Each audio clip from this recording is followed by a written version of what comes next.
No próximo capítulo da novela Vale Tudo, o clima será de tensão e reviravoltas. O casamento de Leila e Marco Aurélio, que parecia ser apenas uma celebração sofisticada, acaba virando palco de uma tragédia. Logo após o sim, o empresário sofre um atentado misterioso diante de todos. Desmorona no chão e é acudido pela própria esposa, que grita desesperada enquanto os convidados entram em pânico. Mas antes do grande dia, os bastidores já estavam fervendo. Nos corredores da TCA, Freitas observa com atenção Odete se despedindo de Marco Aurélio de forma enigmática, como se escondesse algo grave. Desconfiado, ele comenta o episódio com Mário Sérgio, mas levanta suspeitas ao mencionar que conseguiu dinheiro para comprar a casa da mãe. O assessor passa a vigiar cada passo do colega, certo de que há um segredo perigoso em jogo. Antes de continuar, clique no botão de gostei, se inscreva no canal e comente de qual cidade você acompanha a novela. Enquanto Marco Aurélio e Leila embarcam com Tiago e Bruno rumo ao evento, a desconfiança de Mário Sérgio cresce ainda mais ao perceber a ansiedade incomum de Freitas. Ele está convicto de que a viagem do patrão guarda algo sombrio que pode explodir a qualquer momento. Em outro núcleo, Marina não perde tempo e decide armar um novo veneno. Ela revela a Maria de Fátima que Heleninha e Celina entraram em atrito por causa de Esteban, deixando a filha de Raquel intrigada com os conflitos internos da família Reutemann. Para atiçar ainda mais a discórdia, Marina coloca um remédio no chá de Heleninha, simulando embriaguez diante de todos. O resultado é imediato: cochichos, olhares atravessados e uma nova fissura na relação entre mãe e filha. Já Ivan demonstra firmeza ao conversar com Raquel. Ele garante que não aceitará a proposta de Vilma, preferindo seguir seus princípios, mesmo que isso custe a perda de uma vantagem nos negócios. Raquel, preocupada, alerta o namorado sobre os riscos de enfrentar sozinho alguém tão persuasivo. E para coroar as reviravoltas, Eunice ganha destaque inesperado. O vestido de noiva criado por ela para Leila desperta o interesse de uma marca famosa, que enxerga na costureira uma nova estrela promissora do mercado. Odete não dará tréguas na sua guerra contra Marco Aurélio. Depois de sobreviver a uma emboscada misteriosa, a megera decide contra-atacar com um plano ainda mais maquiavélico, envolvendo algo tão silencioso quanto letal: a manipulação da própria saúde do empresário. A vilã passará a observar cada passo do rival, aguardando a oportunidade perfeita de golpeá-lo onde ele menos espera. Tudo começa quando Marco Aurélio, tomado pela raiva e pela obsessão de se livrar da presença sufocante de Odete, tenta acabar com a vida dela durante um trajeto de carro. Ele acelera bruscamente, provoca um quase acidente e abandona a cena. A polícia é chamada, mas, astuta, Odete inventa uma versão convincente.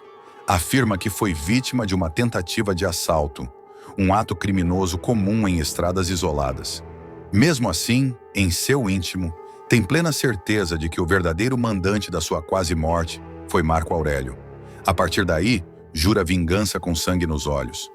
A oportunidade surge dias depois, quando Odete observa o empresário tomando diariamente seus comprimidos controlados. Ali, a vilã enxerga a chance de derrubá-lo sem deixar rastros. Ela contrata um químico de confiança, um homem de passado nebuloso e sem escrúpulos, que aceita adulterar os comprimidos em troca de uma quantia vultosa. A promessa de impunidade dá a Odete a falsa sensação de que, desta vez, seu plano será perfeito. No entanto, o destino reserva uma reviravolta cruel. Antes que Marco Aurélio consuma o medicamento adulterado, é César quem, reclamando de uma forte dor de cabeça, decide tomar um dos comprimidos que estavam sobre a mesa. Ao perceber o gesto do marido, Odete é tomada por um desespero silencioso. Seus olhos se arregalam, mas ela não pode demonstrar reação imediata, sob risco de levantar suspeitas. César engole o remédio e, minutos depois, começa a sentir calafrios, sudorese intensa e uma dor lancinante no estômago. A cena é desesperadora. O empresário cambaleia, derruba uma taça de vinho, leva as mãos ao peito e cai no sofá, arfando. "O que está acontecendo comigo, Odete?" pergunta César, entre gemidos de dor, sem imaginar que está sendo vítima do próprio veneno que a esposa preparou para outro. Odete, fria por fora e apavorada por dentro, tenta controlar a situação. Ela improvisa, liga para o médico da família, simula preocupação extrema e afirma que o marido está passando mal subitamente. O médico chega às pressas, mas já encontra César em estado crítico, quase sem conseguir falar. Durante os exames, algo não bate. O especialista alerta que os sintomas não correspondem a uma simples crise de enxaqueca ou estresse. Há sinais claros de intoxicação, algo grave e incomum. César, mesmo debilitado, começa a desconfiar. Isso não pode ser coincidência, Odete. Alguém mexeu nos meus remédios. A vilã, mantendo o papel de esposa aflita, nega veementemente. Ela insiste que talvez o marido tenha confundido frascos ou tomado algo vencido. Mas no fundo, a mente de César começa a girar como engrenagens enferrujadas. Se alguém o quis fora de combate, essa pessoa só poderia estar bem próxima dele. A situação gera ainda mais tensão porque Marco Aurélio, ao saber da crise súbita de César, acredita que seu plano foi descoberto. Ele suspeita que Odete esteja armando mais uma jogada para incriminá-lo. A rivalidade entre os dois atinge novo patamar, com acusações veladas em reuniões e discussões cada vez mais ácidas. Enquanto isso, César, em seu processo de recuperação, passa a vigiar a esposa de forma silenciosa. Ele observa seus movimentos, suas ligações e até suas idas repentinas ao quarto para mexer em gavetas trancadas. O homem que sempre confiou cegamente em Odete começa a perceber que o véu de companheirismo não passa de uma cortina de fumaça. O episódio do remédio envenenado serve ainda para espalhar boatos na alta sociedade. Línguas afiadas começam a comentar que há algo de muito errado dentro da casa dos Reutemann. Há quem diga que César é apenas mais uma vítima da ambição desmedida de Odete, enquanto outros acreditam que Marco Aurélio está por trás de tudo, tentando desestabilizar o casamento para derrubar a vilã. Esse mistério se tornará combustível para aumentar as especulações em torno do futuro assassinato da megera. Afinal, depois de tantas armações, será cada vez mais difícil distinguir quem realmente tem motivos para querer ver Odete morta. O enredo ganha força quando César, ainda convalescente, confidencia a um aliado de longa data que acredita estar sendo manipulado pela própria esposa. Sua fala soa como uma sentença, abrindo caminho para desconfianças que podem se transformar em alianças improváveis contra Odete. A cada capítulo, a tensão se intensifica. Odete, acostumada a ter o controle absoluto, percebe que desta vez sua máscara corre o risco de cair. Ela não apenas quase perdeu o marido por engano, mas também abriu brechas perigosas que poderão ser usadas contra ela no momento mais decisivo. O efeito do veneno em César não se limita à crise repentina. Mesmo após ser socorrido, o empresário continua debilitado, sujeito a desmaios, náuseas e fortes dores. A notícia de sua internação cai como uma bomba no meio empresarial.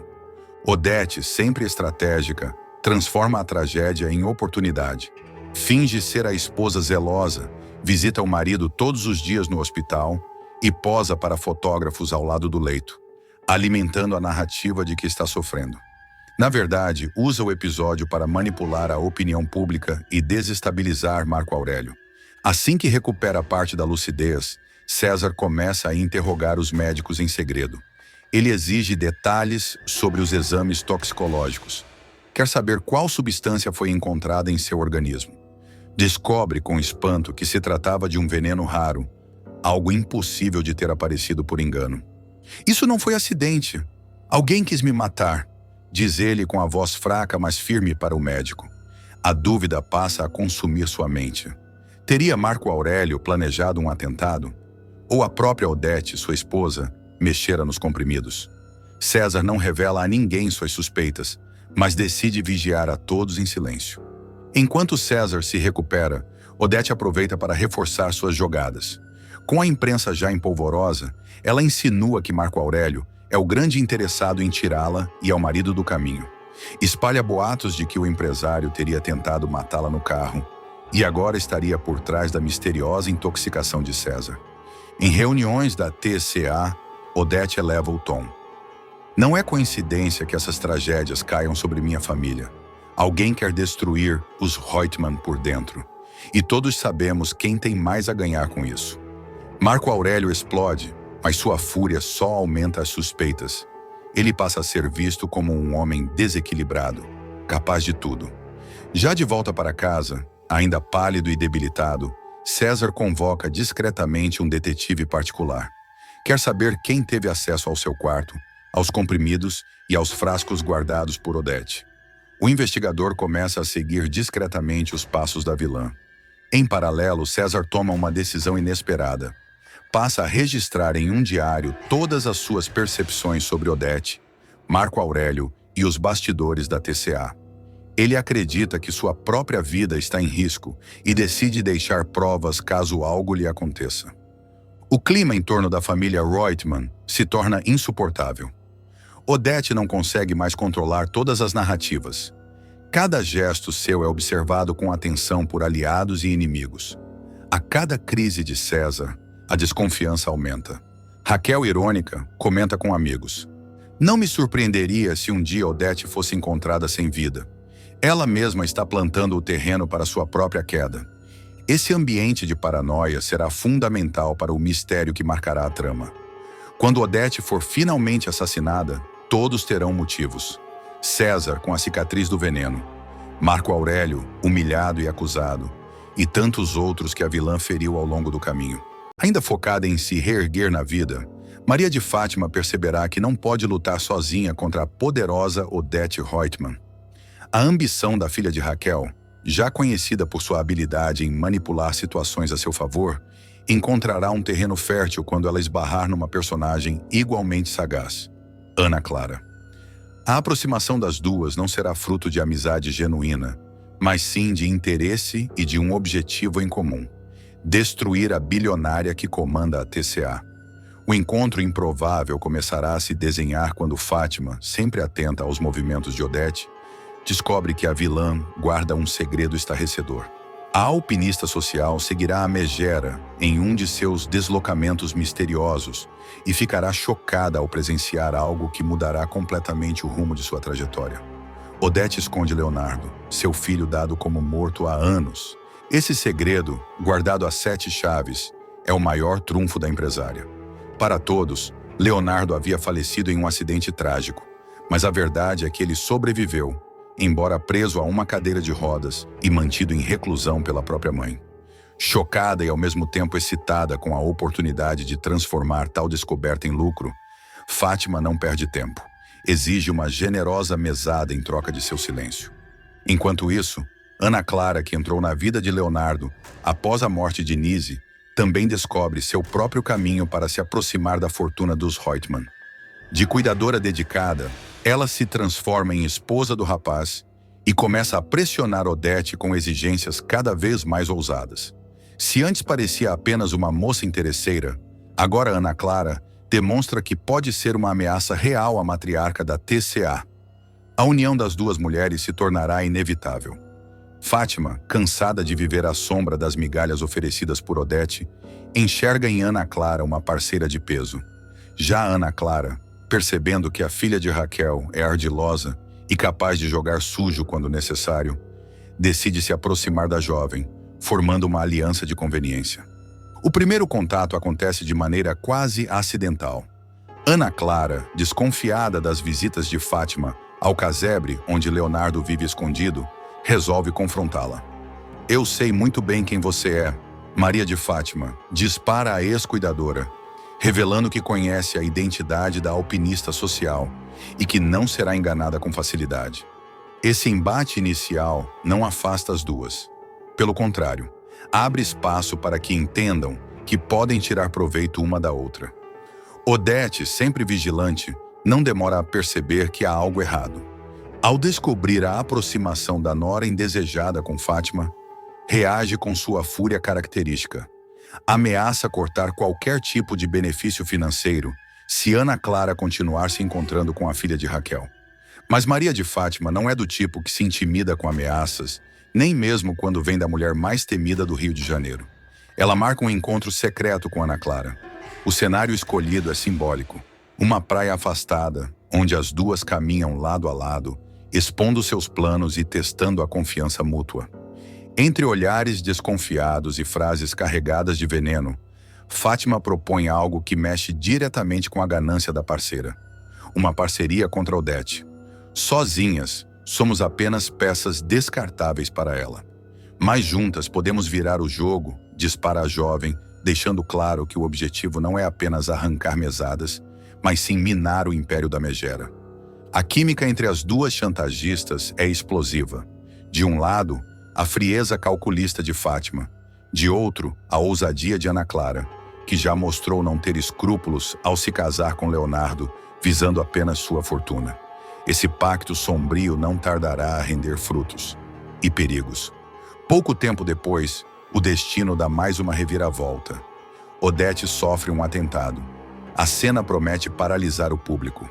A empresária, acostumada a sempre ditar as regras, será surpreendida enquanto dirige. Um tiro certeiro atravessa o vidro do carro, deixando-a gravemente ferida. E é nesse momento que a aliança de Maria de Fátima e Ana Clara ganha contornos ainda mais perigosos. As duas, envolvidas em chantagens e conspirações, passam a figurar entre as principais suspeitas de encomendar o crime.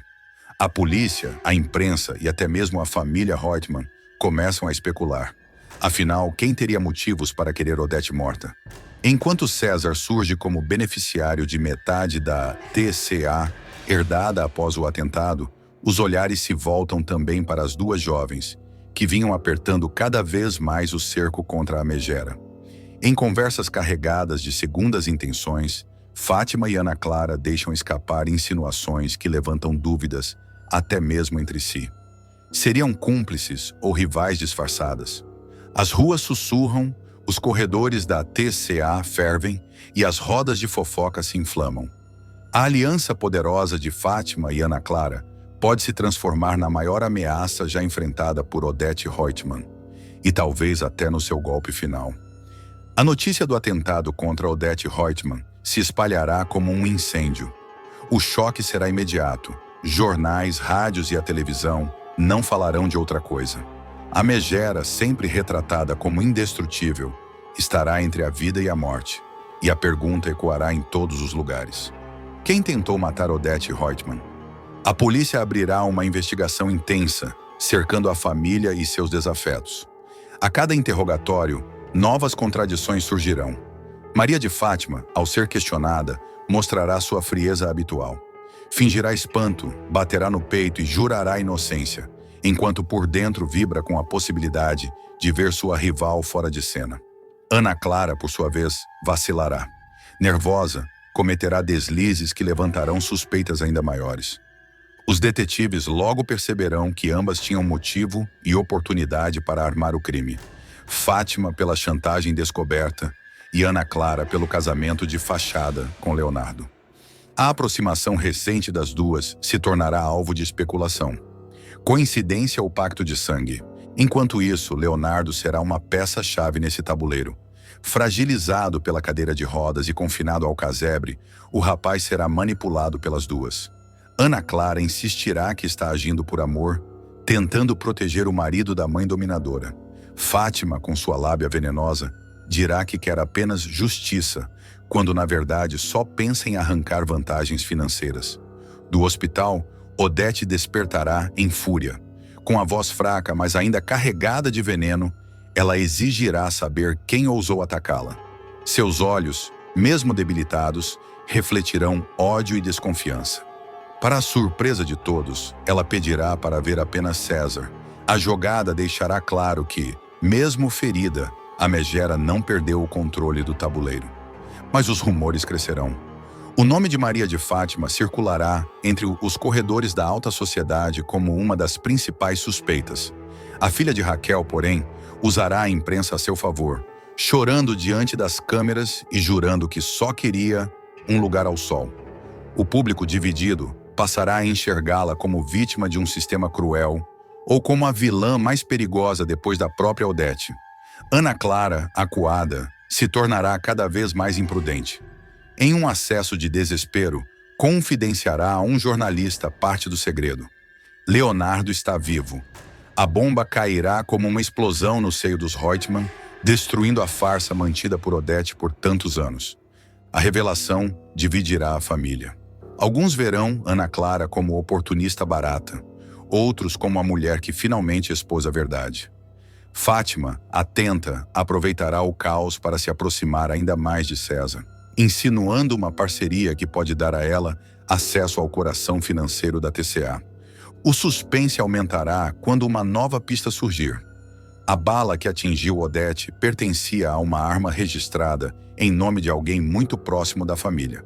A cada capítulo, a rede de suspeitos se apertará, e tanto Fátima quanto Ana Clara sentirão o peso da corda no pescoço. A pergunta ficará no ar. Seriam elas capazes de dar esse passo final contra a megera? Ou apenas se aproveitaram do momento certo para lucrar com sua queda? Mário Sérgio provocará a maior intriga na TCA entre Odete e Marco Aurélio e verá o circo pegar fogo. A relação, que já não anda bem entre os empresários, ficará ainda mais abalada e ganhará contornos ainda mais explosivos. Tudo começará com Mário Sérgio instigando Freitas a delatar Marco Aurélio para Odete. O funcionário, cansado de ser humilhado, acabará caindo na lábia do colega e, tomado por um misto de vingança e ambição, passará a registrar documentos comprometedores da mesa de Marco Aurélio. Freitas não terá ideia de que está sendo manipulado, acreditando estar apenas aproveitando uma oportunidade para subir de posição dentro da empresa. Com uma pasta cheia de papéis e cópias de contratos suspeitos, Freitas procurará Odete. A vilã o receberá em seu luxuoso escritório com aquele olhar frio e calculista. Ele entregará tudo o que conseguiu do pilantra, acreditando estar prestando um grande serviço. Odete, satisfeita com a ousadia do funcionário, dará uma boa quantia em dinheiro a ele como recompensa. O rapaz, emocionado, aproveitará para realizar o sonho de comprar uma casa para a mãe, que sempre viveu de aluguel em um bairro humilde. Mas as coisas não ficarão por aí. Em cenas seguintes, Mário Sérgio começará a estranhar o nervosismo de Freitas após Marco Aurélio viajar em lua de mel com Leila. O jovem funcionário andará inquieto pelos corredores da TCA, suando frio, evitando cruzar olhares. Será nesse momento que a desconfiança começará a rondar Mário Sérgio, que tem faro aguçado para intrigas. Ele perceberá que há algo muito maior por trás da suposta colaboração de Freitas com Odete. Enquanto isso, Marco Aurélio, em viagem com Leila, será surpreendido por uma tentativa de crime. Homens mascarados tentarão fazer com que o carro em que ele está sofra um acidente numa estrada deserta. O empresário, esperto e ágil, conseguirá escapar da morte por pouco. O atentado deixará marcas não só físicas, mas principalmente psicológicas. Marco voltará do episódio convicto de que a bilionária está por trás da armação. Ao retornar ao Brasil, furioso, ele baterá de frente com Odete em seu escritório. Eu sei que foi você, Odete. Só você teria a frieza de mandar me matar, disparará Marco Aurélio, enquanto ela o encara com seu característico desprezo, sem confirmar e nem negar. O clima entre os dois atingirá níveis altíssimos de tensão. Mário Sérgio, sempre de olhos e ouvidos atentos, desconfiará da história. Ele passará a observar Odete de perto e, em determinado momento, flagrará uma conversa reveladora entre a megera e Freitas. Em tom sussurrado, mas suficientemente claro, os dois falarão sobre o ataque contra Marco Aurélio, mencionando detalhes do pagamento feito aos capangas. O funcionário, aflito, tentará argumentar que não queria se envolver em nada tão grave, enquanto Odete, impiedosa, lembrará que ele já está comprometido até o pescoço. Com sua astúcia, Mário Sérgio fingirá estar apenas passando pelo corredor, mas discretamente acionará a gravação de seu celular. Cada palavra dita será registrada, cada ameaça, cada confissão. Ele terá em mãos a bomba perfeita para jogar no colo de Marco Aurélio. Veremos Mário Sérgio arquitetando com frieza seus próximos passos. Ele não se contentará apenas em desmascarar Freitas. Planejará entregar a cabeça do funcionário de bandeja para Marco Aurélio. Para isso, construirá uma narrativa convincente, alegando que o farsante mentiu ao dizer que conseguiu um empréstimo com o RH da empresa para comprar a casa da mãe dele. Freitas, que acreditava estar seguro com a quantia recebida de Odete, será surpreendido com a notícia de que Marco Aurélio já sabe de tudo. O rapaz entrará em desespero, com medo de perder não apenas o emprego, mas a própria liberdade. Será um jogo de chantagens e ameaças, em que cada personagem tentará se salvar sacrificando o outro. Enquanto isso, Odete seguirá fria como uma estátua, convencida de que pode manipular todos ao seu redor, mas não contará com a sagacidade de Mário Sérgio, que se divertirá em ver os dois lados se digladiando. Para ele, o caos dentro da TCA é sinônimo de poder. Quanto mais os tubarões brigam, mais espaço sobra para os oportunistas como ele. A novela mostrará, então, uma sucessão de encontros secretos, reuniões tensas e diálogos carregados de segundas intenções. Marco Aurélio, obcecado em descobrir a verdade, passará a pressionar Freitas, enquanto Mário Sérgio alimentará ainda mais a desconfiança entre todos. Odete, por sua vez, usará seu dinheiro e sua influência para tentar abafar os boatos, mas a gravação feita por Mário Sérgio estará cada vez mais perto de vir à tona. Nos próximos capítulos veremos Freitas dividido entre a lealdade comprada por Odete e o medo de ser jogado aos leões por Marco Aurélio. Sua vida mudará radicalmente, e a tão sonhada casa comprada para a mãe poderá se transformar no estopim da sua ruína. A tensão crescerá em cada cena. Mário Sérgio sempre à espreita, manipulando. Odete, fria e venenosa, tramando. Marco Aurélio, sedento por vingança. E Freitas cada vez mais acuado, percebendo tarde demais que foi apenas uma peça descartável no tabuleiro da megera. Mário Sérgio observará de longe o desespero de Freitas se multiplicar. O funcionário, que sempre se escondeu atrás de relatórios e planilhas, começará a perder o sono. Passará as noites acordado, olhando para a escritura da casa recém-comprada e se perguntando se aquele sonho logo não se transformará em pesadelo. A mãe, feliz com a conquista, o encherá de orgulho e ao mesmo tempo de culpa. Se eu perder tudo, o que será dela? Pensará ele, enquanto lágrimas discretas molham os papéis. Odete, impiedosa, não aliviará a pressão. Em uma das conversas, ela deixará claro que Freitas não tem saída. Você já me entregou documentos, já me ajudou a financiar o que eu precisava. Se abrir a boca, será cúmplice. E cúmplices vão para a cadeia juntos, meu caro. Freitas tremerá ao ouvir, mas não terá coragem de enfrentá-la. Do outro lado, Marco Aurélio, desconfiado, convocará reuniões cada vez mais tensas na TCA. Ele perceberá que há um vazamento de informações, mas ainda não identificará quem está por trás. O empresário surgirá em cenas sozinho, trancado no escritório, rasgando papéis e socando a mesa, tomado pelo ódio. Eu vou descobrir quem está jogando contra mim. E quando descobrir, não vai sobrar nada, prometerá em voz baixa. É nesse cenário que Mário Sérgio entrará em cena como maestro da discórdia. Com a gravação no bolso, ele se aproximará de Marco Aurélio, com seu jeito bajulador e calculista. Em uma reunião aparentemente banal, deixará escapar. Engraçado, doutor Marco. Tem gente aqui dentro que anda comprando casa nova. E com dinheiro que não veio do salário, não. A provocação cairá como gasolina em fogo. Marco Aurélio exigirá nomes, provas, e Mário Sérgio, fingindo hesitar, dirá que precisa pensar se vale a pena se comprometer. O clima ficará insuportável. Em outra frente, Leila começará a desconfiar das atitudes do marido após o atentado. Ela o pressionará a contar o que descobriu e ouvirá, horrorizada, quando Marco revelar que acredita que Odete mandou matá-lo. A loira, assustada, tentará convencê-lo a se afastar dos negócios e a proteger a própria vida, mas Marco não aceitará. Para ele, recuar seria dar vitória à rival. Enquanto isso, Mário Sérgio armará o cenário perfeito. Marcará um encontro entre Marco Aurélio e Freitas, com a intenção de soltar a bomba da gravação no momento exato. Ele planejará cada detalhe: o horário, o local reservado dentro da TCA, o clima de emboscada. Para ele, não há prazer maior do que assistir aos poderosos se destruindo mutuamente. No dia marcado, Marco Aurélio chamará Freitas em sua sala. O funcionário entrará pálido, carregando a pasta de sempre como se fosse um escudo. O silêncio será cortado pela voz pesada de Marco. Eu sei de tudo, Freitas. A casa, o dinheiro e até de quem veio o pagamento. Freitas perderá o ar, tentando balbuciar uma explicação.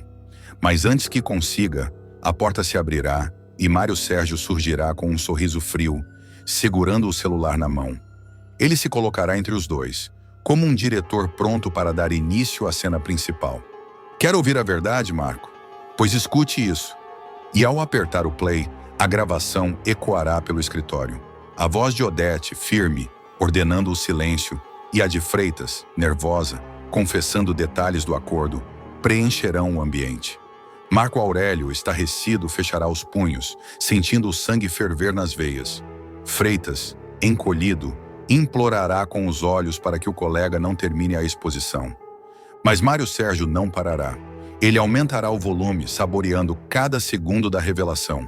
A cada palavra, a distância entre Odete e Marco Aurélio ficará ainda mais irreversível.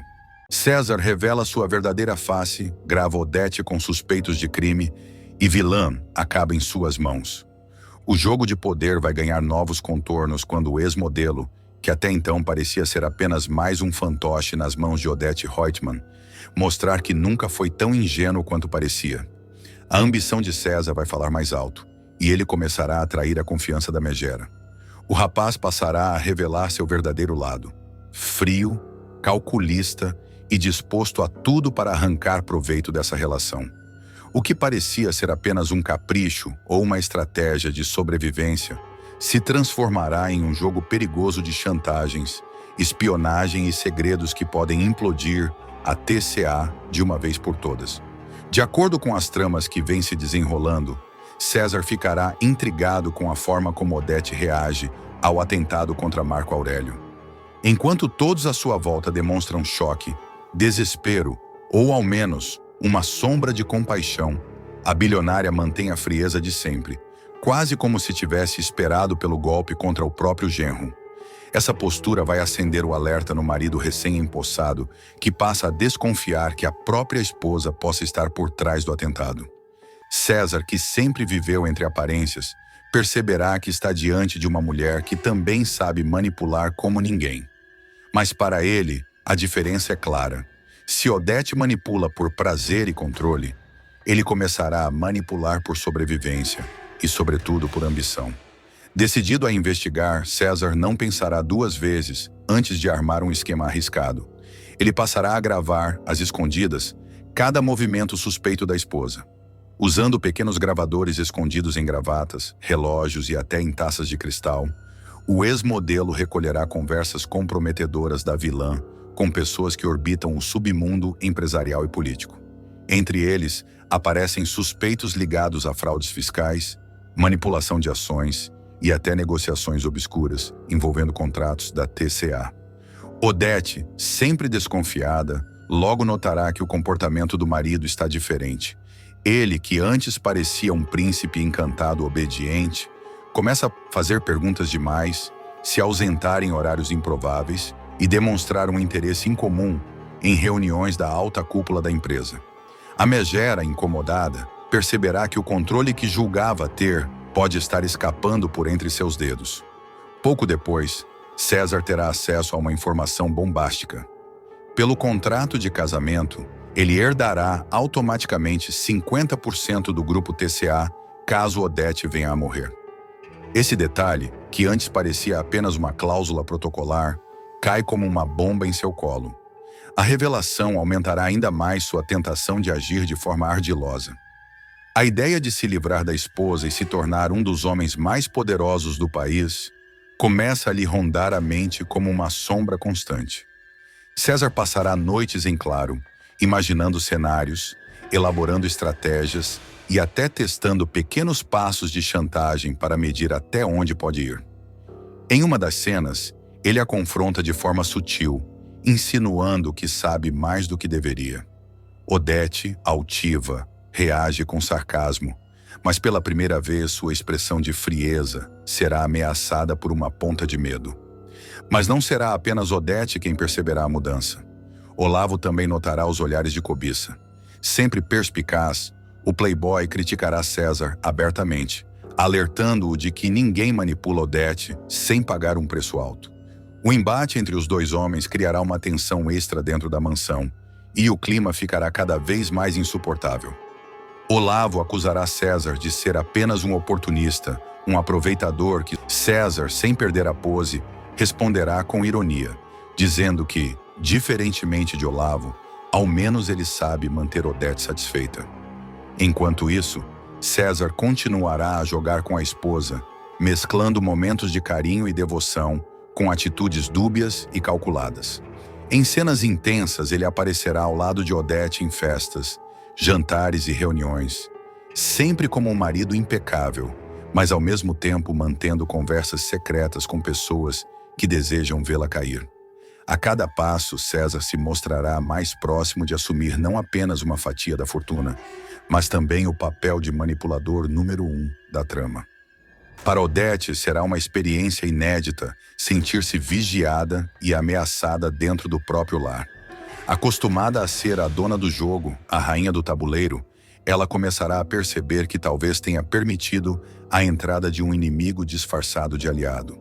O casamento, que ela acreditava ser apenas uma maneira de controlar César e usá-lo como peça decorativa, pode se transformar em sua maior armadilha.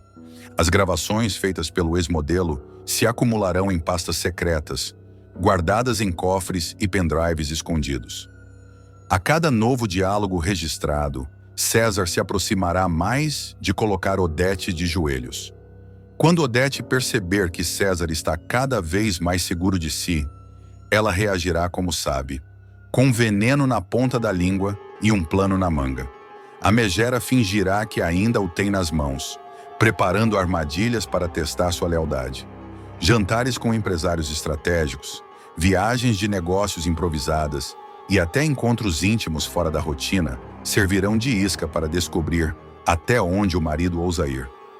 O que ela não imagina é que, em cada um desses momentos, César já terá microfones escondidos, gravando não apenas suas palavras, mas também as de seus cúmplices. A cada revelação, o modelo ganhará mais poder, guardando provas que poderiam levar a vilã à ruína definitiva. Em um dos pontos mais tensos, César finalmente deixará Odete sem saída. Ele a surpreenderá em sua própria mansão, colocando sobre a mesa um pendrive com trechos das gravações. Odete, pela primeira vez, perderá a postura altiva ao ver que o marido conseguiu registrar negociações que poderiam ligá-la a crimes de corrupção, suborno e até a tentativa de eliminar Marco Aurélio. "Você achou que eu era apenas um enfeite ao seu lado, não foi?" dirá César com um sorriso gelado. "Agora quem manda nesse jogo sou eu." Odete tentará reverter a situação, ameaçando, insultando, oferecendo cifras inimagináveis. Mas o olhar de César não deixará dúvidas. Ele está decidido a ir até o fim. Pouco depois, César se mostrará em pleno domínio. Enquanto Odete se contorce de ódio e humilhação, ele começará a usar as provas como moeda de troca. Empresários aliados à bilionária passarão a se aproximar dele, enxergando-o como o verdadeiro herdeiro da situação. A própria TCA, até então controlada pelo punho de ferro de Odete, começará a sentir a influência do ex-modelo, que assumirá reuniões, dará ordens e falará como se já fosse o dono de metade do império. No entanto, mesmo encurralada, Odete não desistirá. Nos bastidores, a vilã armará para retomar o poder perdido. A cada cena, ficará mais claro que esse duelo entre César e Odete não terminará em simples chantagem, mas em uma guerra de vida ou morte. A guerra silenciosa entre César e Odete atinge seu limite. Na sala principal da mansão, em meio a uma reunião com aliados da TCA, o ex-modelo faz seu movimento final. Coloca para tocar, diante de todos, trechos das gravações secretas que comprovam os crimes da esposa. A cada voz revelada, o silêncio se espalha como um veneno. Olhares de choque, indignação e medo percorrem a sala. Odete, que sempre ditou as regras, se vê encurralada. A máscara da mulher intocável começa a rachar. Ela tenta interromper, grita, ameaça, mas César não recua. O golpe é certeiro. "Está vendo, Odete?" provoca ele com um olhar gelado. "Agora o império que você construiu com tanto sangue e manipulação está nas minhas mãos." Com os olhos faiscando de ódio, Odete percebe que o marido não era um peão, mas sim um novo rei do tabuleiro. Pela primeira vez, sua autoridade é desafiada não por um inimigo declarado, mas por alguém que ela mesma colocou ao seu lado, dentro de casa, na cama, no coração de sua vida. Enquanto os empresários cochicham, já calculando quem seguirá com César e quem ainda terá coragem de permanecer leal a Odete, a vilã jura em silêncio que não cairá sem lutar. O jogo ainda não terminou, mas agora ela está nas mãos do homem que subestimou. O relacionamento entre André e Aldeide entrará em sua primeira e mais turbulenta fase. O jovem, até então mergulhado em treinos e nos planos de ascensão no hipismo, será surpreendido por uma revelação capaz de virar seu mundo de cabeça para baixo. A descoberta de que a própria namorada era sua patrocinadora secreta cairá como uma bomba. O choque virá acompanhado de uma sensação de traição que André não conseguirá perdoar de imediato. A confiança, base de todo o romance, será abalada de forma quase irreversível. O público verá Aldeide se contorcendo em mentiras cada vez mais elaboradas para sustentar o segredo. Ela inventará contatos fictícios, alegará conhecer investidores interessados em apoiar a carreira do namorado e até chegará a ensaiar explicações frias sobre o dinheiro que misteriosamente chegava até ele. Tudo isso, no entanto, terá prazo de validade. André, desconfiado, começará a unir peças soltas, recibos, movimentações bancárias, conversas interrompidas e olhares nervosos de Aldeide. Até que, em um confronto direto, a verdade virá à tona. Era ela quem sustentava seus treinos, suas viagens e até o cavalo de competição, avaliado em mais de R$ 200 mil. O rapaz reagirá com indignação. Para ele, a atitude de Aldeide não representará apenas um gesto de amor, mas sim uma afronta à sua autonomia. Sentir-se-á humilhado, como se tivesse sido comprado, controlado e mantido como dependente. Você não confiou em mim, Aldeide. Você preferiu me manipular pelas sombras, como se eu fosse incapaz de conquistar nada sozinho. Disparará, com lágrimas nos olhos e voz embargada. A cena será intensa, marcada por gestos bruscos, olhares carregados e o silêncio pesado de Aldeide, incapaz de se defender diante da dor do amado. Atordoado, André decidirá romper de vez o relacionamento. O jovem fará as malas e voltará para a casa dos pais, abandonando não apenas a namorada, mas também o torneio de hipismo para o qual vinha se preparando havia meses. A decisão soará como um grito de independência, mas também como uma fuga de suas próprias fragilidades. De volta ao lar, encontrará nos braços da mãe, Consuelo, uma sensação de proteção que julgava perdida. A matriarca, que sempre se opôs ao envolvimento do filho com Aldeide, não esconderá a satisfação.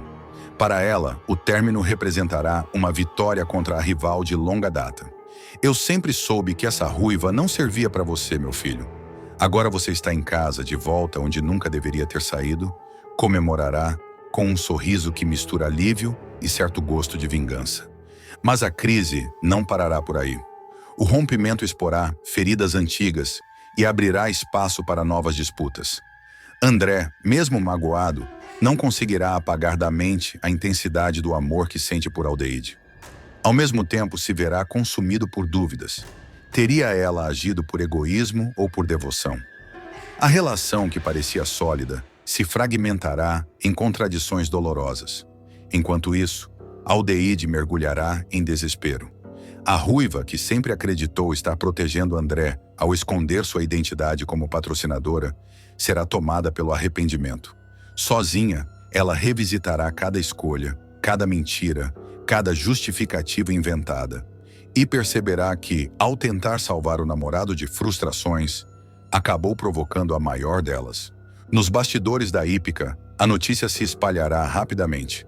Colegas de André passarão a questionar como ele conseguiu avançar tanto na carreira em tão pouco tempo. Rumores sobre privilégios e favorecimentos ganharão força, comprometendo sua reputação. Ao abandonar o torneio, ele deixará um rastro de especulações, críticas e até inveja. Alguns dirão que sua carreira chegou ao fim antes mesmo de começar. Outros, mais solidários, verão a decisão como um gesto de dignidade. O fato é que o nome de André passará a circular em meio a polêmicas, e a sombra de Aldeide não deixará de acompanhá-lo. Do outro lado, a ruiva terá de lidar com a hostilidade crescente de Consuelo. A mãe de André, agora vitoriosa, passará a humilhar a ex-amiga em público, reforçando que sempre desconfiou de suas intenções. O embate entre as duas mulheres ganhará novos contornos. Consuelo usará cada oportunidade para desestabilizar a rival, enquanto Aldeide tentará, em vão, reconquistar o respeito perdido. As discussões serão acaloradas, cheias de acusações do passado, segredos revelados e feridas expostas. Mesmo com a sensação de ter recuperado sua liberdade, André começará a sentir o peso da solidão. Longe de Aldeide, o rapaz perceberá que sua vida perdeu brilho. As noites passarão a ser marcadas por insônia, lembranças e o eco de palavras não ditas. Em algumas cenas, ele será mostrado olhando para o cavalo de competição, que agora simboliza a ruptura. Um presente caro demais para ser aceito, mas impossível de esquecer. O animal silencioso se tornará a metáfora do fardo que André carrega. O amor por Aldeide e a raiva pela mentira caminham lado a lado em sua mente. A crise amorosa de André e Aldeide não ficará restrita aos corredores da hípica ou às paredes da casa de Consuelo.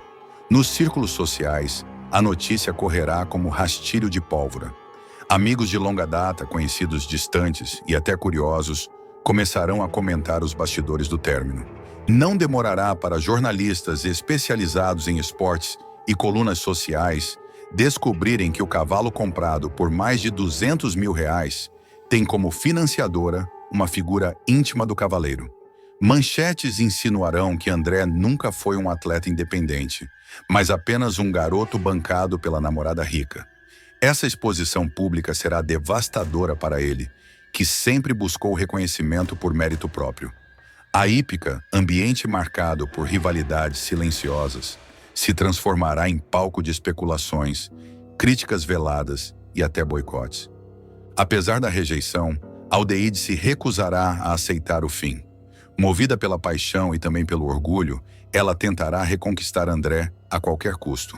Mandará cartas, aparecerá de surpresa em treinos, procurará aliados para interceder a seu favor. Cada tentativa, no entanto, resultará em mais atritos. André se mostrará inflexível. Você destruiu a confiança que eu tinha em você. Não adianta tentar apagar o que já foi feito. As lágrimas de Aldeide contrastarão com sua determinação em não perder o amor que acreditava ser definitivo. Consuelo, por outro lado, se sentirá triunfante, mas sua vitória trará um gosto amargo. Ela finalmente terá o filho de volta ao lar, mas perceberá que ele está diferente. Mais frio, mais sombrio, tomado por dúvidas. O jovem que antes sonhava alto agora se mostra retraído, e a mãe, aos poucos, se dará conta de que talvez a felicidade de André não esteja em sua presença, mas justamente ao lado da mulher que tanto despreza. Esse conflito interno começará a corroê-la, embora jamais admita em voz alta. Pressionado por amigos e treinadores, André decidirá retomar sua carreira, mas dessa vez com recursos limitados. Sem o luxo proporcionado por Aldeide, terá que competir com cavalos emprestados, equipamentos antigos e treinos improvisados. Essa nova fase mostrará o quanto ele está disposto a lutar pela própria dignidade, ainda que às custas de sacrifícios dolorosos. Nos bastidores, comentaristas questionarão se ele terá condições de sustentar o nível de competição sem apoio financeiro. Cada queda, cada derrota, será vista como prova de que talvez Aldeide estivesse certa em ajudá-lo. Em uma das cenas mais tensas, André e Aldeide se encontrarão por acaso em um evento da sociedade. O clima será de constrangimento absoluto. Olhares cruzados, palavras contidas, gestos interrompidos. Ele tentando manter a postura firme, ela com o coração na mão. Amigos em comum perceberão a tensão e se dividirão entre aqueles que torcem pela reconciliação e os que acreditam que o rompimento é definitivo. Essa noite marcará o início de uma nova etapa. A guerra silenciosa entre o orgulho e o desejo. O rapaz começará a viver dividido. De um lado, sua convicção de que foi enganado. Do outro, o sentimento avassalador que ainda nutre pela ruiva. Cada lembrança, cada gesto, cada memória do relacionamento o assombrará. André perceberá que amar e confiar são coisas diferentes e que o coração nem sempre acompanha a razão. Esse dilema se tornará seu maior adversário, mais difícil de enfrentar do que qualquer obstáculo nos torneios de hipismo. Os dias passarão e o distanciamento só aumentará o sofrimento. Aldeide, cada vez mais isolada, encontrará dificuldade até em manter sua posição social, já que a rejeição pública afetará sua imagem. André, por sua vez, verá seu desempenho cair e a ausência dela em sua vida se mostrará como uma ferida aberta. O tempo, longe de curar, funcionará como inimigo, corroendo pouco a pouco as esperanças de um reencontro.